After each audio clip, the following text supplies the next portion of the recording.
রাজন্যার বিস্ফোরক অভিযোগেই দলীয় অন্দরে শুরু হয়েছে ঝড় এবং দলকে কালিমা লিপ্ত করতে চাইছে রাজন্যা। আর পাল্টা আক্রমণে বান্ধবী বৈশালী। দেখব বিস্তারিত।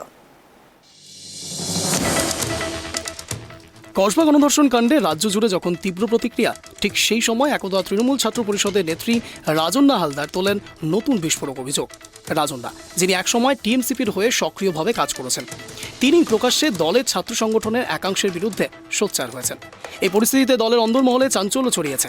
আর এবার এই বিষয়ে বিস্ফোরক মন্তব্য করলেন রাজন্যার বান্ধবী এবং সহকর্মী জয়ী ব্যান্ডের সদস্য বৈশালী দাশগুপ্ত। উদ্দেশ্যপ্রণোদিতভাবে দলকে কালিমালিপ্ত করতে চাইছে রাজন্যা হালদার। অভিযোগ তার বান্ধবী সহকর্মী জয়ী ব্যান্ডের সদস্য বৈশালী দাশগুপ্ত। করছে এটা আমার মনে হচ্ছে, কারণ আগামী দিনে দেখুন এই তো ছাত্র কলেজগুলোতে আমাদের স্টুডেন্ট ভর্তি শুরু হয়ে গেছে। তো যা স্বভাবতই যারা নতুন জেনারেশন ছাত্র পরিষদ করবে, যাদের কাছে আমরা তৃণমূলের বার্তা নিয়ে যাবো যে তোমরা নিউ কামার হিসেবে আমাদের সাথে জয়েন করো, ছাত্র পরিষদ করো, তো নতুন প্রজন্মকে তৈরি করতে গেলে আমাদের তো একটু অসুবিধা হবে ওর এই বক্তব্যগুলোর জন্য। ও যেটা বলছে যে আমরাই নিজেদের মানে ছেলের সহকর্মীদের কাছে সেট নই, তো এটা তো নতুন জেনারেশনের মেয়েরা ভাববে দলে আসার আগে যে তৃণমূলের এক ভালো নেত্রী সেই তো বলছে যে তৃণমূলের ছেলেদের কাছে সুরক্ষা নেই, কিন্তু এটা তো নয়।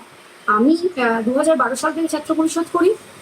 এমন অনেক দিন হয়েছে যে রাত্রি বহু রাত হয়েছে যে আমাদের দলের কাজ সেরে রাত্রে বাড়ি ফিরতে হয়েছে। বহু দলের ছেলে সহকর্মী, কেউ ভাইয়ের মতো, কেউ দাদার মতো, কেউ বন্ধুর মতো আমাদের ভীষণ সেফলি বাড়ি পৌঁছে দিয়েছে। আমি দিল্লিতে যখন আমাদের দল গিয়ে বিভিন্ন প্রতিবাদ করেছে এই 100 দিনের মনরেগার টাকা নিয়ে, আমি আমার ছেলে সহকর্মীদের সাথে একসাথে ট্রেনে গেছি, ওখানে থেকেছি। তারাই আমাদেরকে সেভ করেছে, কেউ ভাইয়ের মতো, কেউ বন্ধুর মতো। তো আমার তো কখনো মনে হয়নি তৃণমূল ছাত্র পরিষদ করতে এসে বা তৃণমূল করতে এসে যে আমাদের তৃণমূলের ছেলে সহকর্মীদের কাছে আমরা ভীষণ আনসার, সেটা ওর মনে হচ্ছে এবং সেটা মানে ভীষণ মানে ভেরি রিসেন্ট মনে হচ্ছে, এতদিন মনে হয়নি। ও বিভিন্ন রাজনৈতিক মহলের মতে এই অভিযোগ শুধু দলীয় অন্দরমহলের সংকটই নয়, রাজ্যের ছাত্র রাজনীতির ভবিষ্যৎ নিয়েও এক বড় প্রশ্নচিহ্ন তুলে দিচ্ছে।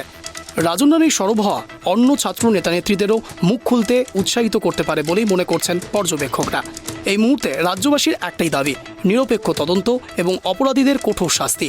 তবে রাজন্যার এই বিস্ফোরক অভিযোগ আগামী দিনে তৃণমূল ছাত্র পরিষদের ভাবমূর্তিতে কতটা প্রভাব ফেলবে তা সময়ই বলবে।